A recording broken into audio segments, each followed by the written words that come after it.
Knowing how all these trinomial may carry a GCF, make sure you identify those GCF right away. Your GCF may carry just number. It may also carry the variable as well. Like for the next one,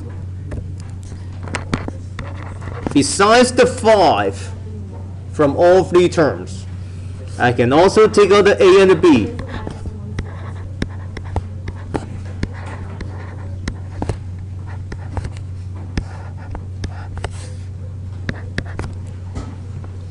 Giving us a trinomial inside the bracket. Can we factor this trinomial? Yeah, it looks like it. The numbers are, I hope you find these numbers relatively familiar with.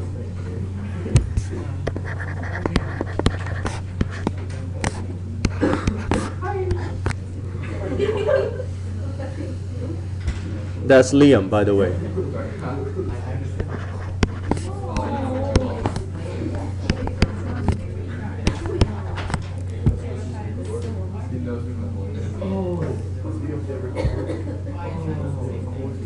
I can factor this trinomial into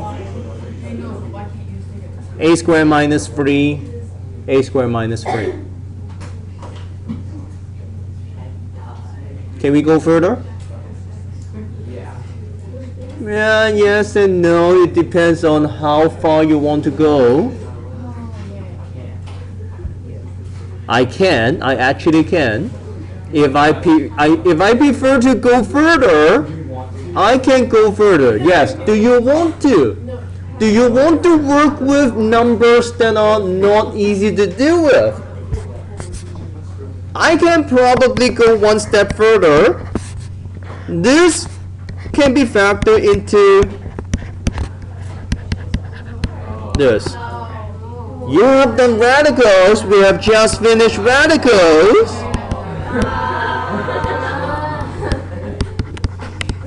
But you know what? I probably wouldn't go this far. Yeah, I wouldn't go this far. Don't worry about this. So, usually, we will stop at this point. We wouldn't go any further.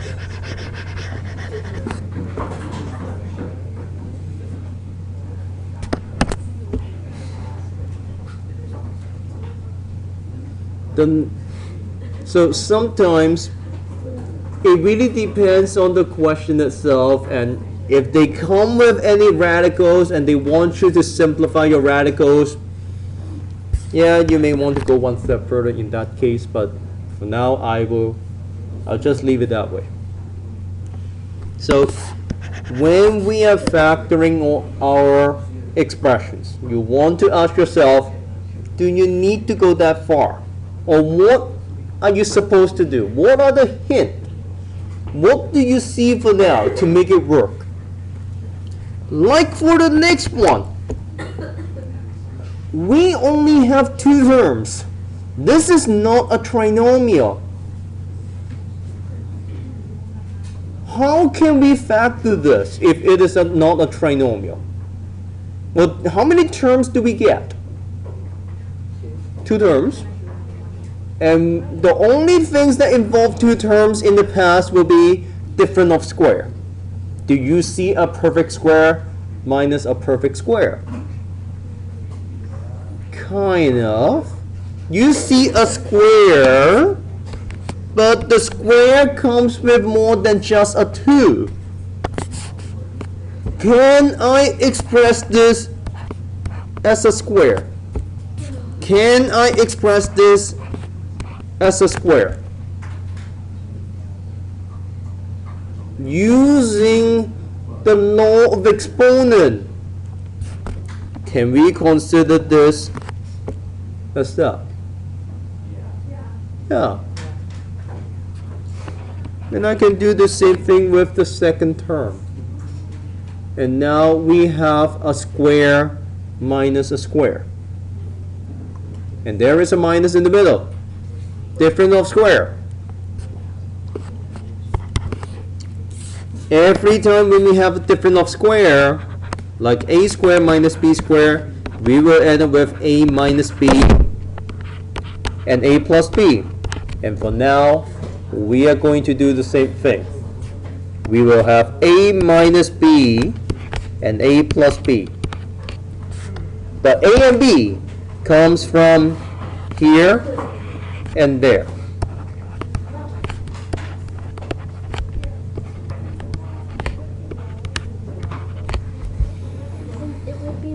Oh, yes, it is y. Thank you. Yeah, it is. Yep. It should be y to the a. So there you go. Do not take out the a. You cannot take out the a. This is not the same as that. They are not the same. Please don't take out the 2a. This concept can be applied to this. This minus that.